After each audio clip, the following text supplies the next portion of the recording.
Hey, I'm back. Hello guys, what is up? I am Lee Epinephrine 121, and ladies and gentlemen, it's time for another update video here on the channel. It's been a while, I'll admit, it's been a while since I've done an update video like this, apart from the other update video, of course, but I'll get to that in a moment. Boy, it's been a while. I know, it's been probably about 4 months since the last update video, which was back in December. At least the update video that I have done.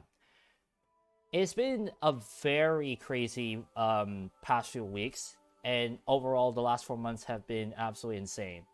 And today, I'm here to just say all of my thoughts and what has been going on behind the scenes, let alone behind the scenes on YouTube, because I have lots to give you guys on your plates.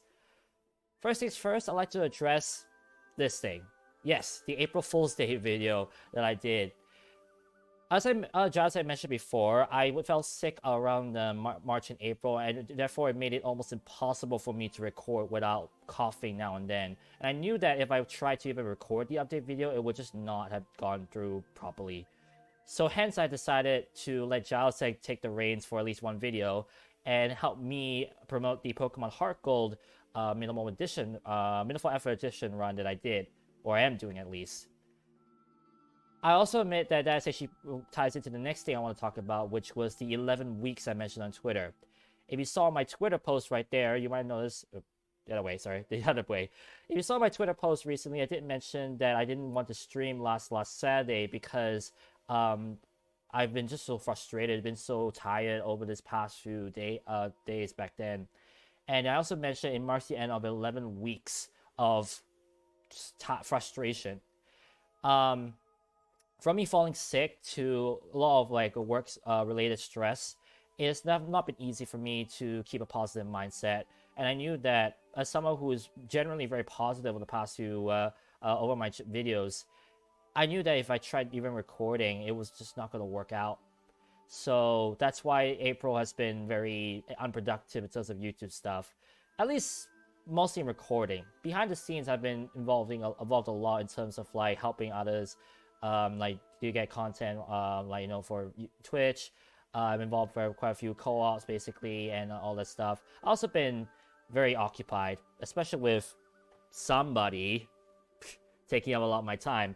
I hope you guys actually enjoyed my Twitter updates, because honestly I've enjoyed making those as well. With that said, I am feeling a lot better, not only mentally but also physically. The cough bug and flu bug have finally left me, so now I'm pretty much in the pink of health to be able to record more. So at least there's that. Also, it allows me to actually stream more Pokemon, because honestly, I've been wanting to do a Pokemon run for so long. And this minimal effort edition actually is an idea I had for quite some time, and soon enough you'll see why I decided to do it.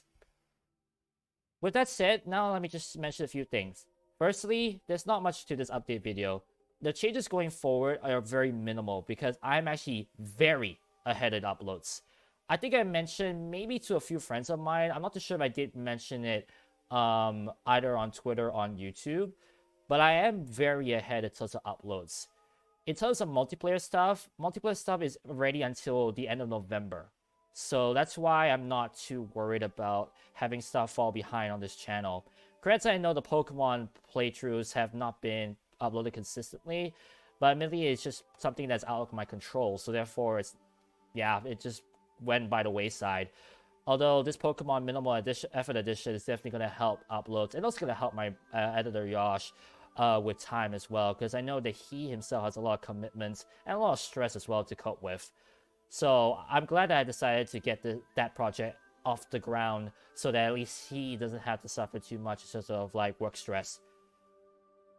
With that said, I thank him, Jalseg, for the April Fool's video, and many others who have supported me throughout the past few weeks. The subscriber count, honestly, I'm surprised it has gone as high as it has, and the growth that I've seen is monumental, beyond what I was expecting. So I really thank you all who have subscribed, and I really thank all who have supported me over these past few weeks. With that said, time for me to finally tell you guys what I plan to give you guys in the next few months, because it's time for the trailers. Starting out, why don't I break the trend and show you instantly the next Flash Fridays Let's Play. This idea kinda came out of the blue and resulted in an experience that was unique and entertaining. For the first time on this channel though, I both continue and end a game series with an explosive sequel to a popular detective game series. Does this tune sound familiar?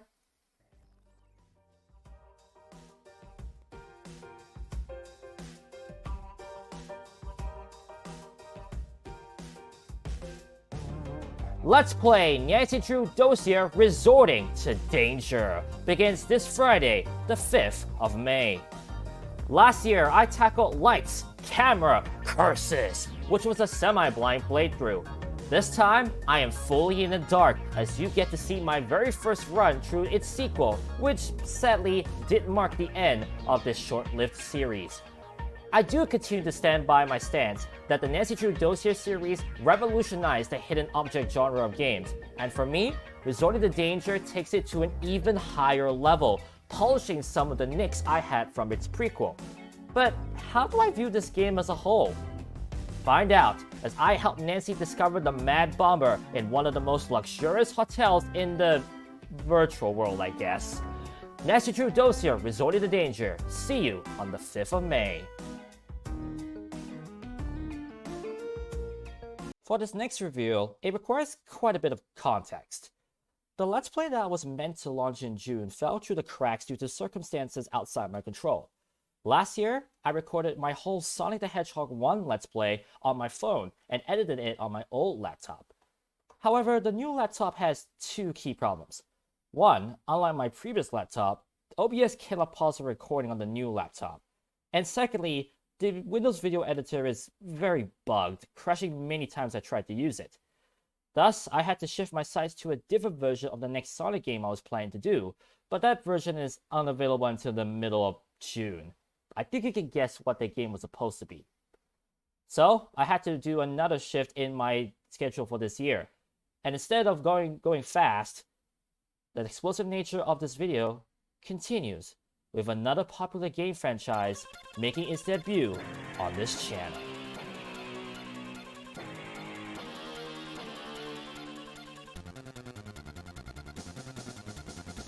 Let's Play Bomberman Jetters, the legendary Bomberman, begins on the 6th of June. My first Bomberman Let's Play, and also the first game that is Japan only. To think I will release this in time for Bomberman's 40th anniversary. This is a big childhood game of mine that took me 15 years to clear without a guide. Now, with the power of technology, I'm bringing you guys a 100% full coverage Let's Play that will also open my eyes to the story of this Bomberman's last mission as part of the crime-fighting Jetters. This game boasts a wide variety of arcade modes as well as an extensive story mode that houses some of the best soundtrack you will ever hear in a Bomberman game. All secrets, heart containers, power-ups, and even side quests will be covered, whilst I also use Google Translate to see what tips and tricks were hidden from me that could have been useful to my past self. Bomberman Jetters, the legendary Bomberman for Game Boy Advance. See you on the 6th of June. Well, that's it for this trailer. You might be asking me, wait, Joel, where's the banner? I've decided to exclude that from trailers from now on because it's mostly just a schedule and you guys will eventually see it update on my channel page anyways. It's also less stress on my friend Channel Zach too to get those ready, because let's just say they don't come that quickly. As one final note, quack.